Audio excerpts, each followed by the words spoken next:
Selamat pagi semuanya. Senang sekali saya bisa ada di sini, bisa bertemu semua dengan Bapak Ibu sekalian.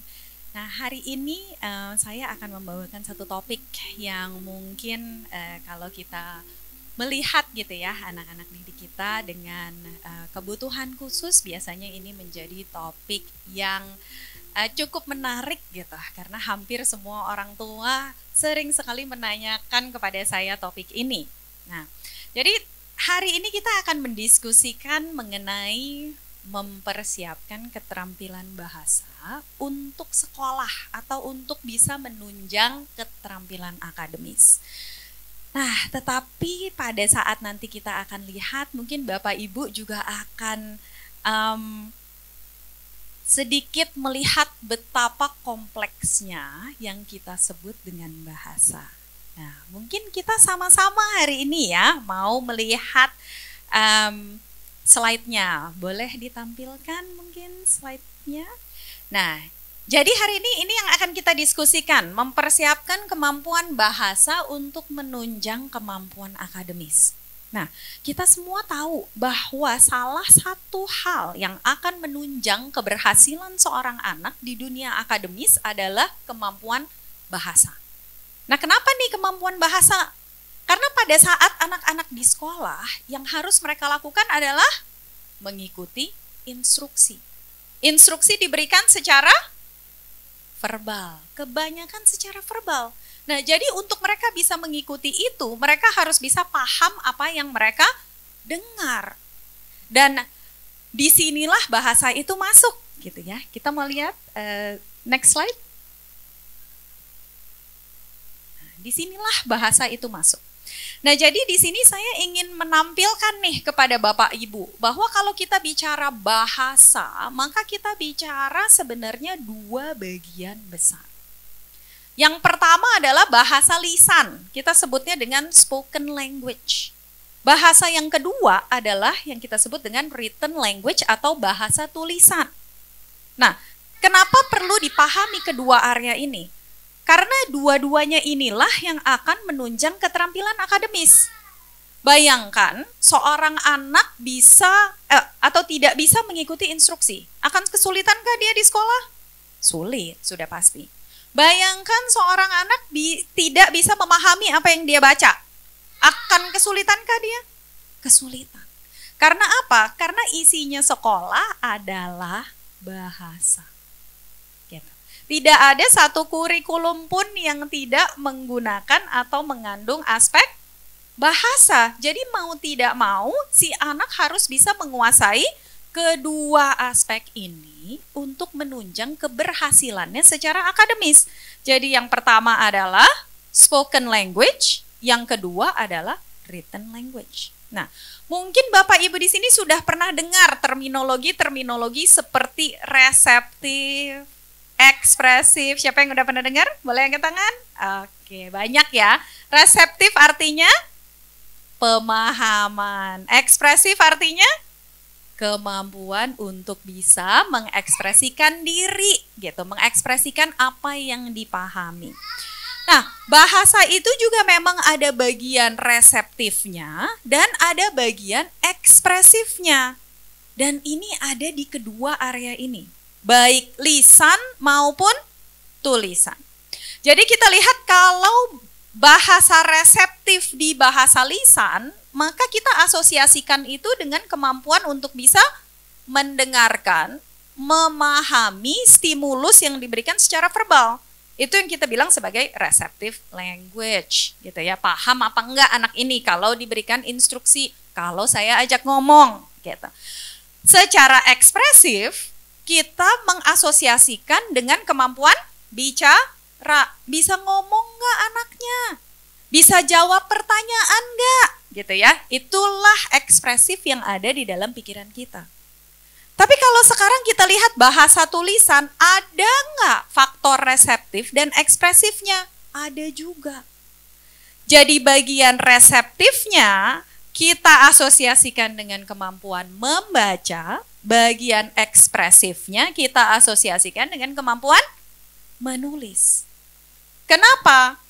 Karena pada saat kita membaca, kita melihat serangkaian huruf, kita melihat serangkaian tulisan, dan kita harus memahami huruf dan tulisan itu artinya apa. Jadi di dunia bahasa tulisan, itu adalah aspek reseptif. Tapi pada saat kita masuk ke menulis, itu adalah aspek ekspresif. Bagaimana kita mengeluarkan apa yang ada di dalam pikiran kita dan menyampaikannya dalam bentuk tulisan, gitu ya. Oke, selanjutnya. Nah, kita masuk ke bagian yang agak mulai sedikit teknis dan kompleks ya. Bahasa itu sendiri ada 3 komponennya.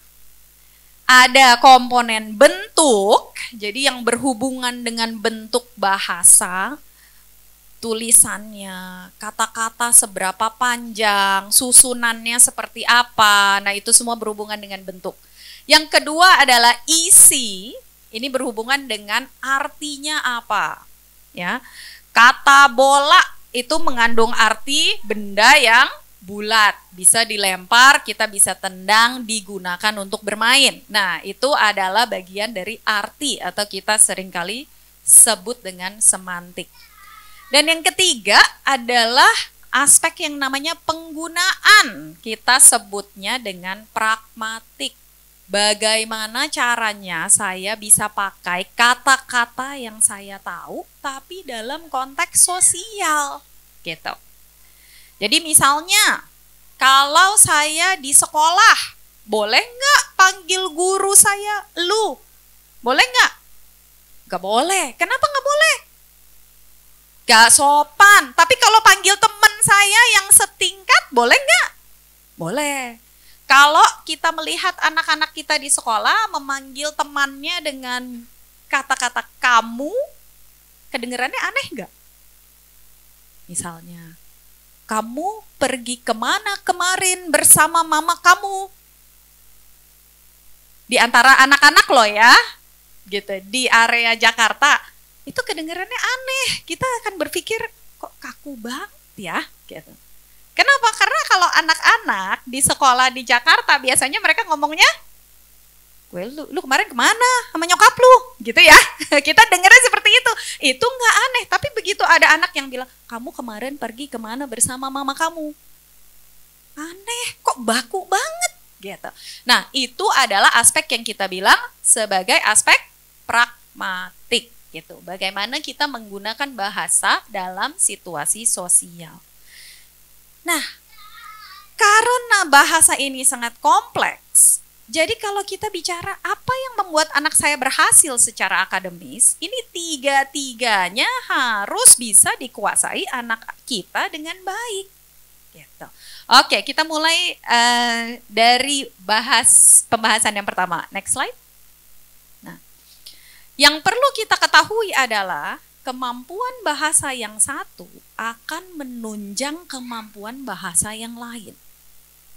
Jadi kita harus melihat bahwa bentuk akan menunjang arti dan akan menunjang yang namanya penggunaan. Tapi hubungannya itu bolak-balik. Artinya mereka saling berkaitan. Contoh, pada saat kita bicara mengenai yang namanya bentuk bahasa, itu berarti mungkin kita seringkali kenal dengan tata bahasa, grammar, gitu ya. Nah, tata bahasa itu bekerja berkaitan dengan bagian dari arti bahasa. Jadi saya nggak bisa bilang merah mobil, tapi saya bisa bilang mobil merah. Kenapa saya nggak bisa bilang merah mobil?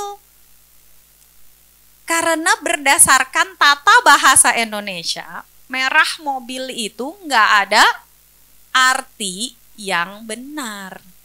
Secara tata bahasa harus disebutkan dengan mobil merah. Nah, itu aspek bentuk yang berhubungan dengan aspek arti.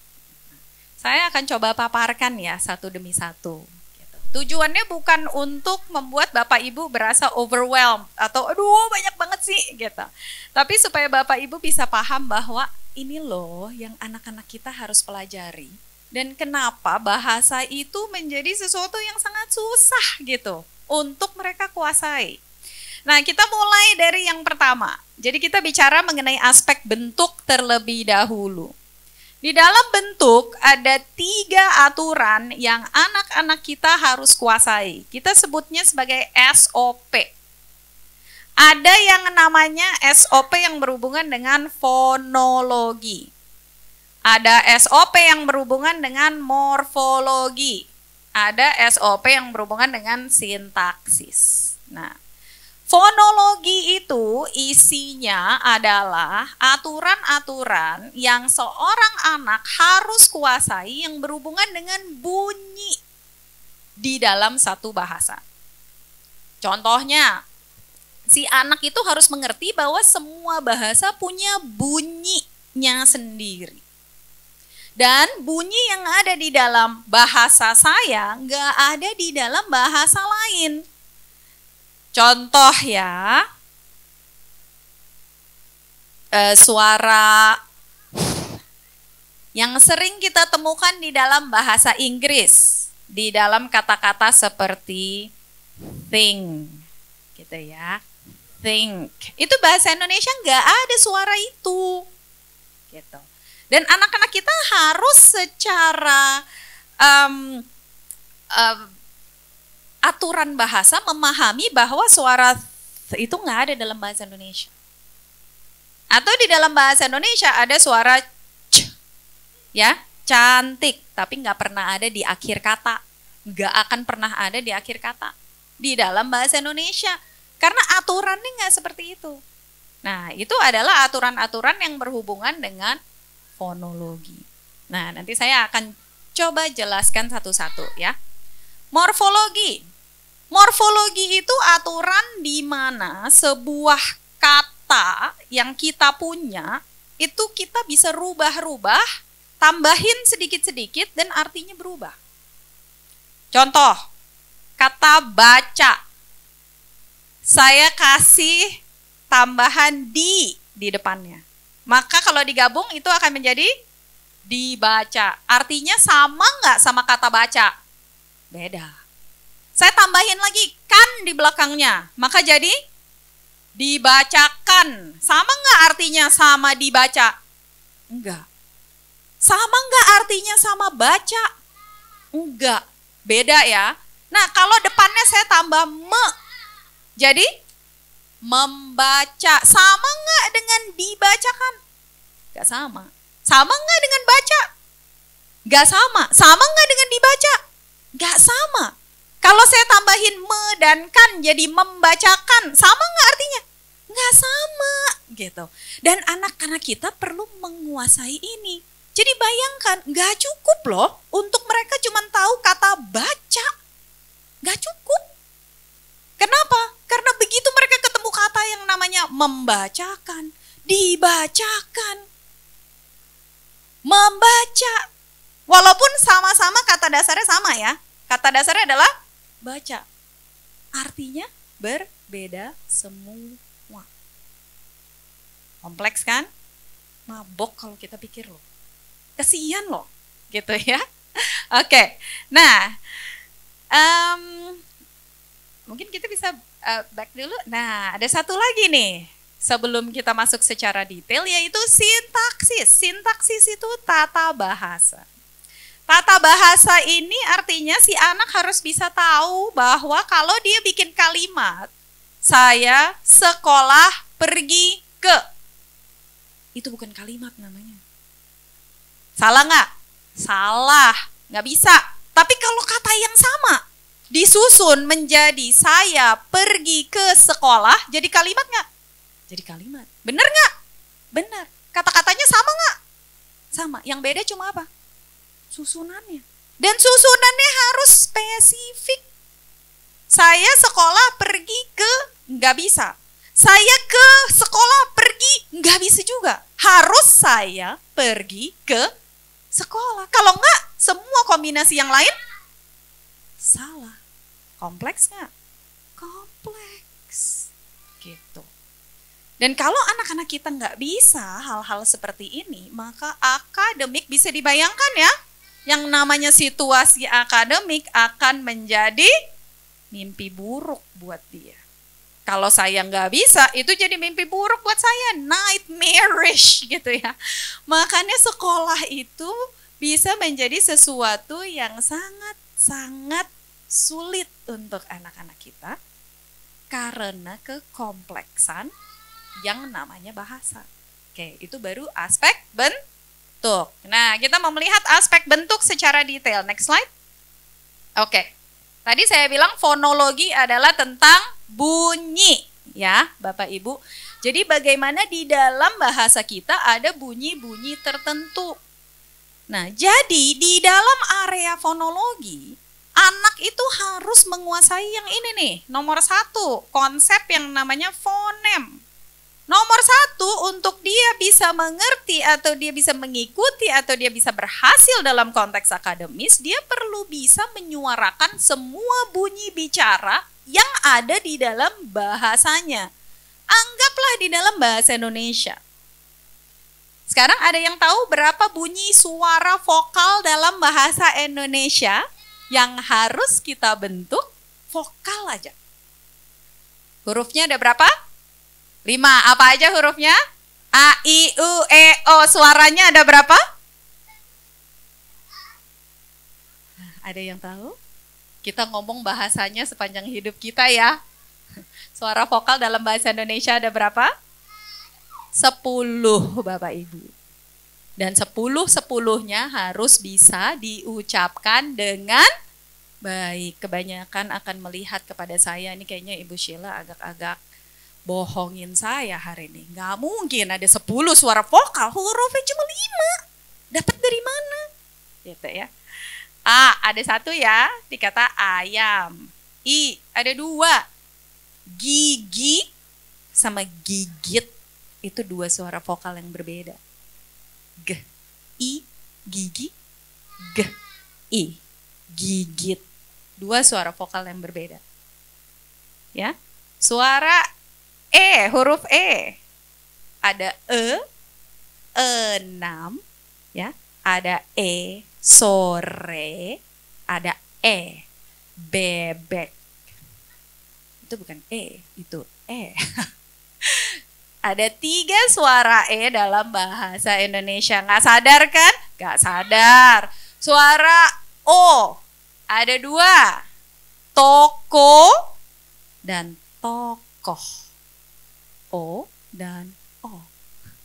Suara U ada 2. Warung, ya, dan buku.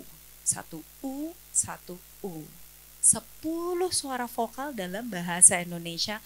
Setiap anak harus bisa membentuk dan menyebutkan dengan baik. Kalau enggak dapat apa? Laporan dari sekolah. Anaknya ngomongnya enggak jelas. Itu baru suara vokal. Suara konsonannya ada berapa? 23. Jadi 33 suara ini si anak harus bisa bentuk dan kuasai dengan baik. Kalau enggak, orang tua akan dibilang, Bapak Ibu, kejelasan bicaranya kita sulit untuk paham. Gitu ya. Itu baru aspek pertama. Yang kedua, phonics. Si anak harus mengerti, karena tadi kita bilang ya, ada bahasa lisan, ada bahasa tulisan. Jadi si anak harus ngerti hubungan antara si bunyi itu dengan si huruf. Jadi dia mesti tahu bahwa huruf E suaranya ada 3. Jadi dia dengar 6, dia harus tahu bahwa pada saat dibilang E, nulisnya pakai huruf E. Walaupun suaranya E. Pada saat dibilang sore, nulisnya tetap harus pakai huruf E. Pada saat dibilang nenek, nulisnya tetap harus pakai huruf E. Belum lagi di dalam bahasa kita ada bunyi-bunyi yang ada tulisannya tapi suaranya hilang. Nah, mungkin Bapak Ibu nggak pernah sadar, tapi coba ya. Pada saat kita mengucapkan kata bapak, nulisnya gimana? B-A-P-A-K. Nyebutnya bapak. Kehnya kemana? Keh K-nya itu ada di mana? Kan suara K, suaranya adalah huruf K, suaranya adalah K. K-nya di kata bapak itu ada di mana? Kan kita nggak bilang bapak, bapak. Ya kan? Kalau adik kita bilang K-nya bapak, nenek, kakak, hilang loh itu suara di akhir. Tapi si anak harus bisa nulis nggak? Harus. Kalau kurang K-nya salah nggak tugasnya? Salah. Itu adalah phonics bahasa Indonesia. Susah. Susah loh. Ya? Oke. Nah, lanjut ya. Kesadaran fonologi. Nah, kesadaran fonologi ini si anak harus paham bahwa bunyi-bunyi ini saya bisa tempelin jadi satu dan dia menjadi sebuah kata, atau saya bisa pisahin dan dia menjadi suara yang berbeda-beda. Contoh, dia harus bisa B, O, K, S. Kalau digabung jadi box. Ya, dia perlu bisa itu B, O, K, S, box kalau digabung. Nah, si box itu kalau dipisah jadi berapa suara? 4. Gitu, ya. Atau misalnya suara-suara seperti, jadi bingung ya. Kok kompleks banget ya. Suara-suara seperti cacing. Ada berapa suara di dalam kata cacing? Ada yang mau nebak? C, A, C, I. I yang mana? I atau I? Nah, dia mesti denger itu. I, 5. Nulisnya C-A-C-I-N-G, 6 huruf. Wih.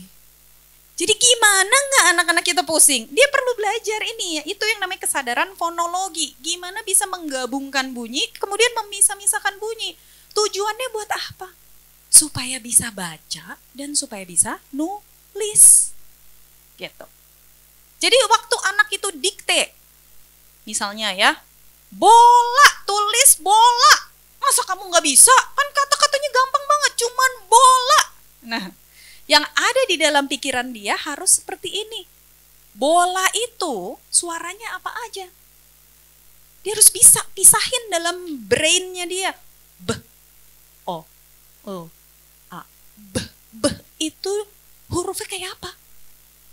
Oh, yang ada garis terus ada perut ke kanan atau ke kiri? Perut ke kanan. Habis itu, itu suara yang mana tadi? Gitu ya. Oh, hurufnya apa? Harus dia bisa tulis O. Itu suara yang hurufnya kayak apa? Harus bisa dia tulis U. A itu yang bentuknya kayak apa? Harus dia bisa tulis. Kalau dia nggak bisa di bagian ini, Anda akan melihat permasalahan dengan membaca dan menulis. Nah, kemudian kita langsung masuk ke dalam encoding dan decoding. Encoding dan decoding ini adalah kemampuan fonologi yang sudah sifatnya otomatis.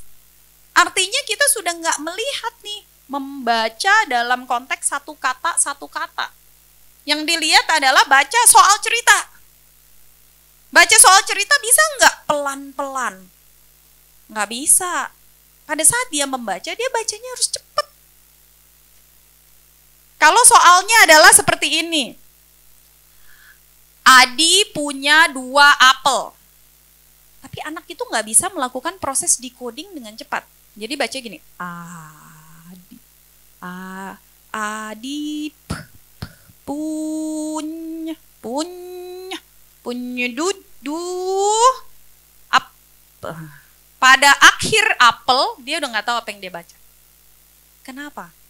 Karena tidak terjadi secara otomatis. Untuk dia bisa mengikuti pelajaran di sekolah dengan baik, proses membaca harus berada pada level otomatisasi. Dia bisa baca soal cerita, dia bisa paham soal cerita, dia bisa tulis lagi jawabannya tanpa dia pusing dengan ejaan aku benar atau salah. Gitu ya. Nah, jadi itu satu aspek yang akan menunjang kesiapan akademis. Oke, aspek selanjutnya, next slide. Kita melihat morfologi. Morfologi yang tadi saya bilang, morfologi adalah bagian di mana kalau kita tambahin satu bagian dari kalimat, artinya tuh bisa beda. Gitu. Kita rubah, kita kurangin, itu artinya bisa berubah lagi. Jadi di dalam morfologi mereka harus bisa mengerti yang namanya kata dasar itu apa. Kenapa disebutnya kata dasar? Kenapa nggak cukup cuma bilang kata? Karena kata itu ada yang bukan kata dasar gitu ya. Ada kata yang mengandung imbuhan, sama-sama kata, artinya beda. Nah, dia perlu mengerti bahwa kata baca ini kata dasar. Aku bisa tambahin, aku gak bisa kurangin, karena itu adalah, ya kata itu paling minimal kata dasar gitu ya. Dia perlu mengerti konsep itu. Kata dasar bisa ditambahkan imbuhan? Bisa. Kata dasar bisa dikurangin lagi? Nggak bisa. Gitu. Dia perlu mengerti konsep itu. Kemudian dia perlu mengerti konsep awalan. Segala sesuatu yang ditambahkan di awal dan mengandung arti tertentu. Misalnya, kita punya awalan pe. Seperti kata pelari, petani, peternak. Itu artinya apa? Kata pe itu mengandung arti apa? Orang yang melakukan. Gitu. Nah, anak-anak itu harus tahu. Kalau di buku bacaan atau di instruksi ibu guru ada kata pelajar, artinya ibu guru lagi ngomongin orang yang belajar, yaitu mereka. Bayangin mereka nggak ngerti apa itu kata pelajar. Ngertinya cuma ajar. Paham nggak instruksinya? Gak paham. Gitu ya. Nah, akhiran, semua yang ditambahkan di akhir mengandung arti tertentu. Gitu. Contoh, ada satu akhiran yang kita cuman bisa pakai secara verbal, tapi tidak bisa kita gunakan dalam tugas akademis. Ada yang tahu akhiran apa itu? In. Berapa banyak dari kita setiap hari ngomongnya gini, bikinin dong, buatin dong. Ya, itu kita omongin ya. Berapa dari antara kita akan mengerjakan tugas sekolah pakai kata itu? Hari ini saya dibuatin makan siang oleh mama. Salah atau benar? Salah. Salah. Bahasa Indonesia harus dibuatkan. Kalau dibuatin salah nggak? Salah. Kena coret nggak? Coret. Artinya sama nggak? Sama. Ya kalau gitu kenapa dicoret? Karena yang satu hanya bisa digunakan secara informal dan sifatnya conversational. Yang kedua digunakan secara formal dan bersifat akademis. Dan anak kita harus paham. Kompleks ya. Oke, selanjutnya kata majemuk. Kata majemuk itu adalah kata dasar digabungin jadi satu. Dia bikin kata yang berbeda. Contoh, matahari itu kata majemuk. Terdiri dari kata matahari digabungin jadi satu. Tapi nggak bisa. Itu susunannya dirubah jadi hari mata. Bisa nggak? Nggak bisa. Gitu ya. Nah, kata majemuk. Perlu ngerti nggak mereka? Ngerti. Bahwa matahari itu walaupun ada matanya nggak ada hubungannya sama mata yang sebagai bagian tubuh. Gitu. Oke, itu morfologi. Next slide. Sintaksis. Nah, sintaksis ini adalah di mana mereka harus bisa mengerti pilihan kata-kata dan jenis-jenis kalimat yang dibuat dan kemudian menyesuaikannya. Kalau mereka lagi mau bikin frase itu artinya kombinasi kata yang pendek. Isinya paling cuma 2 kata atau 3 kata. Kemudian mereka perlu mengerti bahwa ini akan berbeda dengan yang namanya kalimat. Jadi kalau guru di sekolah bilang, buatlah kalimat. Maka minimal kalimat itu harus terdiri dari struktur apa aja? Subjek dan kata kerja. Itu harus selalu ada. Saya makan. Kalimat atau bukan? Kalimat. Makan jambu. Kalimat atau bukan? Bukan. Sama-sama 2 kata, 1 kalimat, 1 bukan. Anaknya harus bisa paham mana yang kalimat, mana yang bukan. Stres gak? Sama-sama 2. Ya, oke. Nah, selanjutnya klausa. Ini kita masuk ke dalam kalimat majemuk namanya. Dulu mungkin bahasa Indonesia inget ya. Tapi ada begitu banyak kata sambung di dalam bahasa kita. Contoh, walaupun. 1 kata ya, artinya apa? Walaupun. Menggambarkan terjadinya suatu kondisi yang akan tetap dilakukan pada saat kondisi lain terjadi, walaupun kondisi itu tidak kondusif gitu ya, buat yang satunya lagi untuk terjadi. Kompleks. Saya akan tetap pergi walaupun hari hujan. Artinya apa? Ada suatu kondisi yang tidak menyebabkan kondisi kedua itu sebenarnya kondusif untuk terjadi. Tapi kondisi kedua tetap akan dilakukan walaupun ada kondisi pertama. Susah nggak? Susah loh. Dan itu banyak. Walaupun, meskipun, tetapi, akan tetapi. Saya bisa list gitu ya. Maka bahasa itu kompleks. Apalagi kalau gurunya menggunakan kata-kata seperti itu. Nah, yang simpel lah. Kata sambung yang simpel lah. Sebelum makan cuci tangan. Mana yang harus dilakukan terlebih dahulu?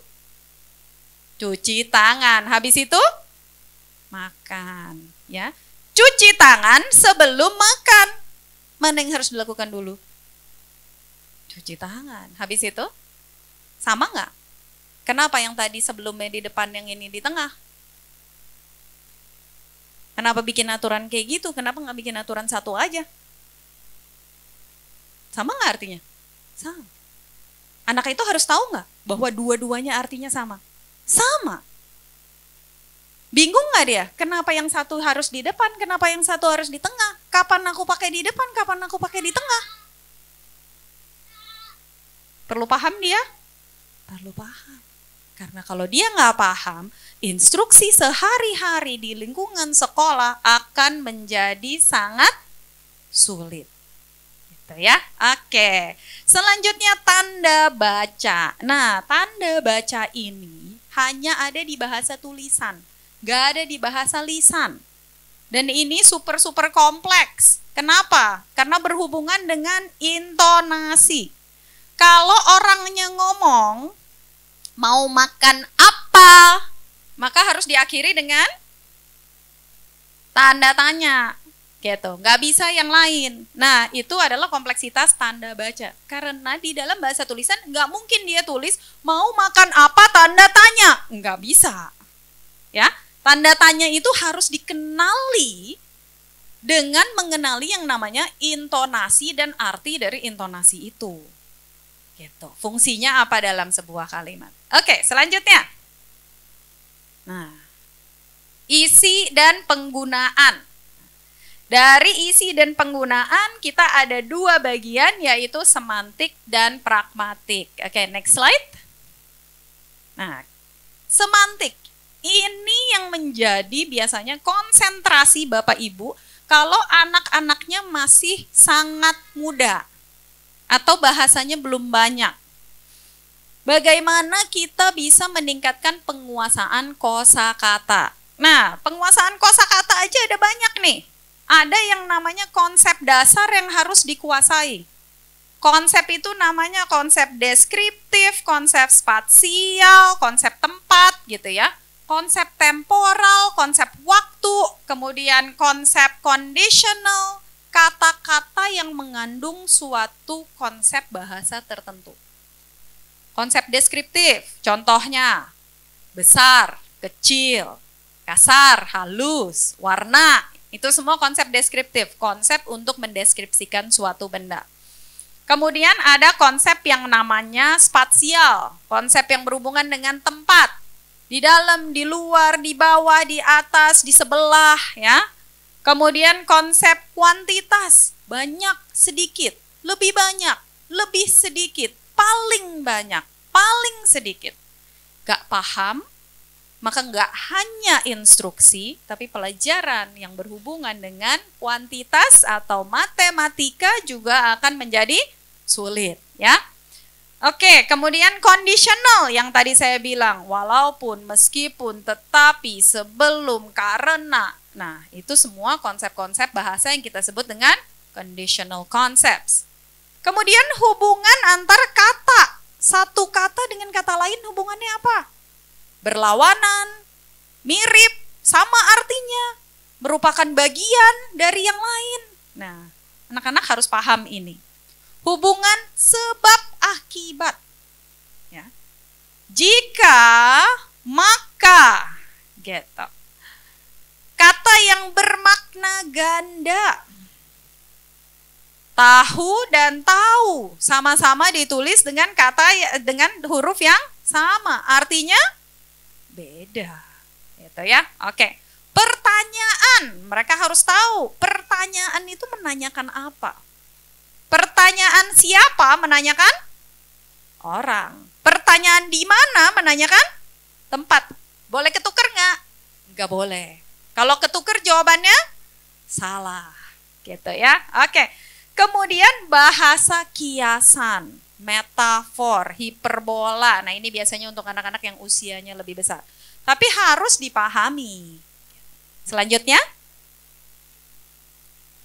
pragmatik. Nah, ini biasanya untuk anak-anak yang juga masuknya sudah lebih besar lagi, di mana mereka harus mulai paham bahwa ada kata-kata yang maknanya lebih dari satu, gitu ya. Kata-kata bermakna ganda. Kemudian cerita.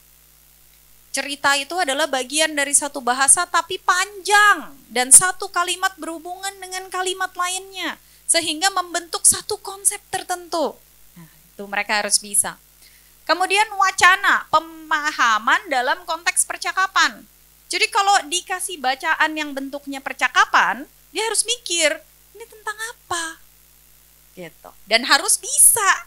Kalau enggak, ya akan bermasalah di tugasnya ya. Referensi dan inferensi bisa mengambil kesimpulan dari suatu stimulus yang diberikan, baik secara verbal maupun secara tertulis. Jadi kalau baca cerita terus ditanyain moral of the story-nya apa, gitu ya. Ini cerita itu pesan moralnya apa? Nah, itu reference dan inference. Kemudian paham yang namanya peribahasa, balik lagi tanda baca, dan kemudian aspek-aspek nonverbal. Banyak ya bacaan kita yang berusaha untuk menggambarkan ekspresi wajah seseorang. Jadi misalnya dia baca buku cerita, terus di dalam buku cerita itu tulisannya Ani mengernyitkan dahi. Ya, tulisannya kayak gitu. Yang harus dilakukan anak itu apa? Mengernyitkan dahi itu kayak apa ya? Mengernyitkan dahi itu biasa terjadi pada saat apa ya? Perasaannya kayak apa ya? Nah, itu aspek nonverbal. Dan itu semua harus dikuasai oleh seorang anak supaya akademisnya bisa berhasil. Oke, next slide. Jadi apa saja nih yang bisa dilakukan orang tua dan guru untuk meningkatkan kemampuan bahasa ini? Oke, saya akan berikan, tapi sifatnya cukup general ya. Oke, next slide. Nah, kalau di rumah, pastikan Anda memberikan lingkungan yang kaya akan bahasa, atau kita sebutnya sebagai language rich environment. Gitu. Ini bisa dilakukan oleh semua orang, Bapak Ibu bisa lakukan di rumah. Gunakan keseharian Anda untuk memberikan sekian banyak konsep bahasa itu. Lagi ngapain? Lagi belanja, ajarin kosakata, ajarin kategori, ajarin. Ih, baunya nggak enak. Kalau baunya nggak enak, muka papa kayak apa ya? Nah, ajarin semua itu. Itu yang kita sebut dengan language rich environment. Tidak ada satu event pun yang tidak digunakan untuk mengajarkan bahasa. Tadi kita udah lihat konsep bahasa banyak sekali. Jadi di semua aktivitas yang Anda lakukan, Anda akan bisa melakukan yang namanya language rich environment. Berikan model bahasa dan bicara yang baik. Berikan kesempatan untuk berkomunikasi, bertanya, mengemukakan pendapat melalui pengaturan lingkungan dan perencanaan aktivitas. Kalau anak Anda saat ini masih belum ngomongnya banyak, atur lingkungannya, ciptakan situasi supaya dia mau nggak mau harus bertanya. Taruh mainan yang dia suka di tempat yang bisa dia lihat tapi nggak bisa dia ambil. Sesimpel itu, gitu ya. Kalau dia suka banget dengan mainan-mainan tertentu, tunjukin, taruh di lemari, mungkin ada kacanya, dia lihat ada di dalam situ, kunci lemarinya. Tujuannya bukan kita mau nyusahin anak kita, tapi tujuannya kita mau memberikan dia kesempatan untuk dia berusaha berkomunikasi lagi dengan kita. Kalau dia mau, maka dia akan cari cara untuk mendapatkan yang dia mau. Kalau sendiri nggak bisa, maka dia akan cari bantuan, dia akan cari orang lain. Itu maksudnya menciptakan lingkungan untuk bisa berkomunikasi. Gitu ya. Oke. Nah, bermain dengan anak Anda. Dan selama bermain, berikan perhatian penuh. Jangan lagi main terus, waduh, ada WA kantor masuk gitu ya. Jawab dulu deh, udah nanti kamu main sendiri deh. Nanti ya, mama ya, nanti mama main sama kamu kalau udah kelar. Waduh, kalau kerjaan nggak ada habisnya ya, Bapak Ibu ya. Nah, jadi berikan perhatian penuh. Kenapa? Mereka rasa kok kapan Anda akan memberi perhatian itu. Mereka akan tahu. Jadi give full attention pada saat bermain. Oke, next slide. Nah, guru nih, apa yang bisa kita lakukan? Mengidentifikasi komponen dan area bahasa yang perlu ditingkatkan. Wah, komponennya apa aja? Yang tadi kita udah pelajarin. Ada sekian banyak aspek dari bahasa yang harus dilihat dan diperhatikan dan diidentifikasi. Yang belum atau yang masih kurang baik itu yang mana? Dan kemudian modifikasi kurikulum sesuai dengan kemampuan anak itu. Kalau anak itu belum paham konsep sebelum dan sesudah, pastikan Anda memberikan instruksi, jangan pakai konsep itu. Ajarin dulu konsepnya, baru kemudian kasih instruksi yang melibatkan konsep tersebut.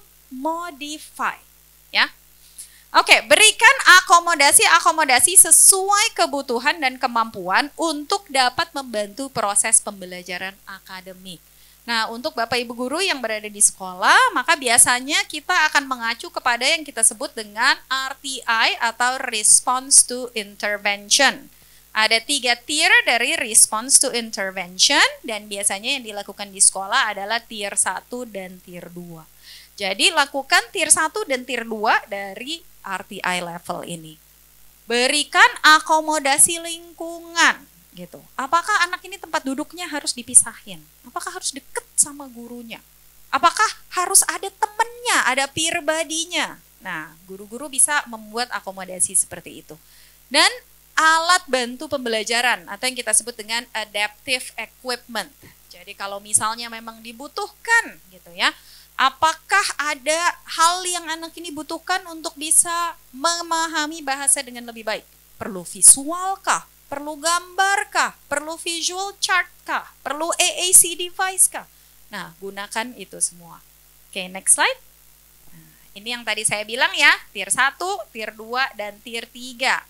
Jadi ada 3 level intervention yang kita bisa lakukan di sekolah. Biasanya tier 1 dan tier 2 itu dilakukan di sekolah. Tier 3 itu yang biasanya dilakukan secara spesial, jadi dilakukan dalam bentuk terapi. Seperti itu. Nah, jadi kira-kira itu yang mungkin bisa sedikit informasi untuk guru-guru lakukan di sekolah. Oke, slide yang terakhir. It shouldn't matter how slowly some children learn as long as we are encouraging them not to stop.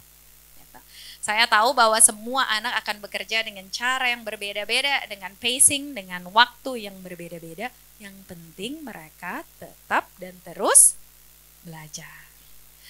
Oke, baik, saya serahkan kepada moderator kita. Terima kasih atas waktunya. Baik. Halo Ibu Sheila, saya Tina. Saya mau tanya, tadi kan di sekolah dibilang ada modifikasi semacam kurikulum ya. Jadi pertanyaan saya, apakah anak-anak yang memang memiliki gangguan dalam komunikasi atau lambat bicara atau kemampuan bahasanya masih di bawah usianya, apakah sekolah wajib memberikan program IEP atau memodifikasi kurikulumnya sehingga si anak ini mungkin bisa belajar pelajarannya tuh di bawah dari kelas yang ada, atau apakah orang tua memiliki kesempatan untuk meminta anaknya menurunkan dulu levelnya karena mungkin dia nggak ready di level yang dia ada sekarang. Thank you. Kalau misalnya memang secara kognitif nih anak ini mampu nih, dan kemudian secara bahasa dia levelnya sangat rendah, biasanya yang kita lakukan adalah kita mencoba untuk memodifikasi dulu dengan memberikan IEP. Karena keputusan untuk memberikan apakah saya harus pakai IEP ataukah saya harus menurunkan kelas. Nah, itu sebenarnya tidak bisa hanya dilihat dari satu faktor. Jadi misalnya ada anak dengan language disorder atau kita sebutnya gangguan bahasa. Kemampuan bahasanya di bawah rata-rata, misalnya 1 sampai 2 grade level di bawah.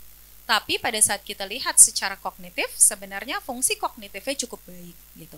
Nah, di kategori-kategori seperti itu, maka biasanya IEP akan menjadi pilihan yang lebih tepat.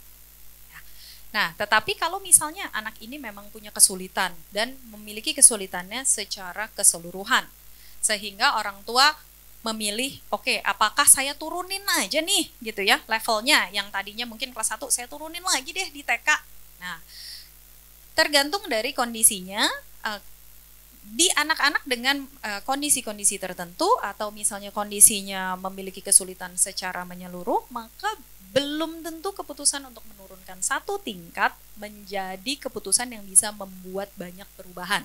Sebenarnya itu tetap harus ada intervensi lain yang diberikan kalau misalnya memang problemnya lebih menyeluruh. Nah, tapi kalau misalnya memang bisa secara kognitif cukup mampu, biasanya kita akan lebih melihat ke arah IEP. Selamat pagi Ibu, saya Arifin. Pertanyaan saya, jadi anak saya tuh ASD, udah 5 tahun. Dia sudah bisa berkalimat kayak 3-4 kata gitu. Tapi emang struggle banget untuk naikin verbalnya menjadi lebih gitu. Sama untuk membuat dia lebih aktif berkomunikasi. Pertanyaan saya, komunikasi dia itu masih didominasi ekolalia ya? Apa gestalt language mungkin ya? Pertanyaan saya tuh, apakah kita harusnya menghilangkan ekolalia itu? Karena ekolalia itu banyak dari YouTube gitu ya, Pocoyo, dia suka banget Pocoyo. Jadi frasa-frasa yang keluar tuh frasa Pocoyo yang dulu nggak ada artinya, sekarang ada artinya. Cuman kan nggak nyambung tuh bahasa Inggris soalnya. Jadi apakah sebenarnya kita harus membasmi itu gitu ya? Karena kita benar-benar fokus ke kayak per word, dan tuh artinya apa, untuk artinya apa gitu. Atau sebenarnya kita bisa menggunakan gestalt itu untuk bisa kayak menggapai dia lebih bagus gitu. Proses bahasa seperti itu, maka itu yang harus kita gunakan untuk membantu mereka belajar.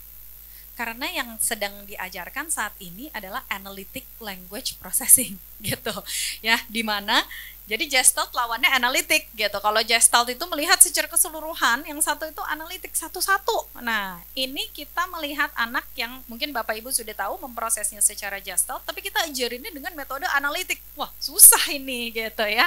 Makanya apakah bisa? Bisa, tapi effort yang diberikan kan sangat besar gitu. Nah, sehingga kalau kita bicara mengenai Gestalt Language Processor, mereka memproses suatu situasi, mengasosiasikannya dengan suatu frase tertentu yang mereka dengar, dan kemudian merepresentasikan frase itu, atau menggunakan frase itu untuk merepresentasikan suatu situasi tertentu. Jadi biasanya kita akan tetap gunakan tipe pemrosesan bahasa mereka, hanya saja kita yang rubah stimulusnya. Jadi kalau ekolalinya ekolali pokoyo, gitu, saya nggak tahu bagian mana ini ekolali sama pokoyo. Jadi kita pernah punya satu anak pokoknya yang dia lakukan atau yang dia ekolali adalah itu just keep swimming gitu ya, setiap kali takut itu dia nonton Dory, dia just keep swimming gitu. Nah, maka kita akan berusaha untuk pada saat dia ekolali ini, kita akan berusaha nih untuk merubah just keep swimming when she's anxious gitu. Nah, jadi kita tambahkan, kemudian perlahan-lahan kita buang yang menjadi ekolalinya, sehingga dia kemudian memendekkan dan kemudian mengetahui bahwa oh just keep swimming itu anxious gitu. Nah, ada beberapa cara atau ada beberapa model bagaimana kita bisa melakukan ini, tapi kita tetap menggunakan the way they process language.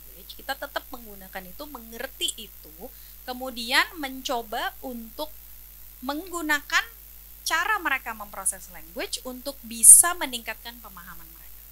Jadi kalau ditanya apakah harus dibasmi gitu ya, waduh, ini bahasanya serem banget gitu. Itu cara mereka memproses. Jadi kita nggak bisa serta-merta membasmi sebenarnya gitu ya. Tapi ini adalah bagaimana mereka tuh melihat suatu situasi. Jadi yang kita akan lakukan sebenarnya mengganti ekolalinya dengan frase-frase lain yang lebih sesuai dengan konteks. Dan kita berharap nanti frase ini perlahan-lahan akan menggantikan situasi tertentu. Nah, jadi misalnya pun kita menggunakan seperti AAC, ya, misalnya alat komunikasi alternatif. Maka pada saat kita menggunakan alat komunikasi alternatif pun kita nggak akan gunakan seperti menggunakan seperti tipe yang analitik gitu. Jadi yang akan digunakan pencet satu tombol, dia bisa keluar frase gitu kan. Jadi itu yang kemudian akan diasosiasikan dengan suatu kondisi atau situasi tertentu. Siang Bu Sheila, nama saya Mia. Mungkin ini agak sedikit out of topic karena anak saya sudah usia 19 tahun. Jadi saya juga bingung ya sebenarnya, karena dia ini verbal tapi mungkin tidak fungsional ya. Dalam arti banyak sekali ekolalia juga verbal stimming. Nah, saya cuma ingin tanyakan adalah saya masuknya bagaimana caranya gitu loh, karena penolakan dia juga sangat besar gitu. Jadi kayak kita mau berusaha untuk mungkin mengubah atau menggantikan verbal stimmingnya dia dengan yang lebih fungsional atau yang lebih sesuai dengan situasi, tapi dia menolak gitu. Dan verbal stimmingnya banyak sekali. Terima kasih. Memang harus dilihat ya Bu ya, apa yang pertama kali menyebabkan, atau bukan apa yang pertama kali lah, tapi faktor yang menyebabkan verbal stimming ini paling besar terjadi. Artinya apakah dia dapetin itu dari YouTube, apakah dia dapatkan itu dari music videos gitu kan, yang dia dengar secara berulang-ulang jadi sticks in his mind. Apakah dia dapatnya dari komentar-komentar yang dilakukan oleh pengajarnya mungkin, yang setiap kali datang dilakukan dengan yang sama. Nah, biasanya kita akan mencoba cari area-area itu.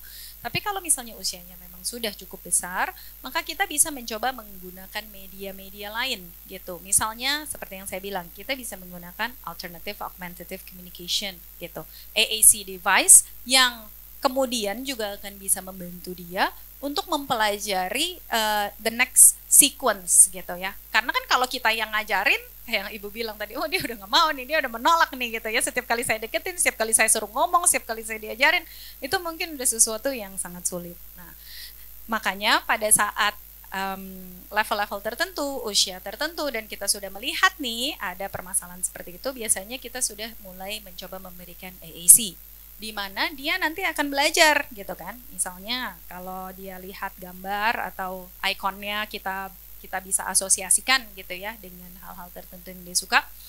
Misalnya gambar iPad gitu. Nanti AAC-nya kan akan bisa bilang, aku mau iPad gitu. Jadi dia akan mendengar stimulus itu. Datangnya bukan dari kita.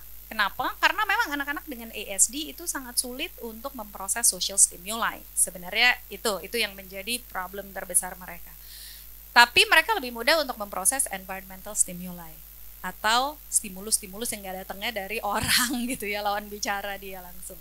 Nah, jadi hal-hal seperti itu mungkin kita bisa mencoba, dimana kalau dia misalnya menunjuk suatu tombol tertentu atau suatu gambar tertentu, maka akan ada frase yang keluar. Yang dia dengar frase nih, gitu kan? Karena dia lebih mudah untuk mengulangi frase-frase itu. Dan kita berharap semakin besar penggunaannya, semakin banyak diasosiasikan dengan kondisi tertentu, lama-lama itu akan mencoba untuk atau bisa untuk menggantikan frase-frase lain yang kurang fungsional. Bukan? Betul, iya. Oke, baik. Karena waktunya sangat terbatas ya.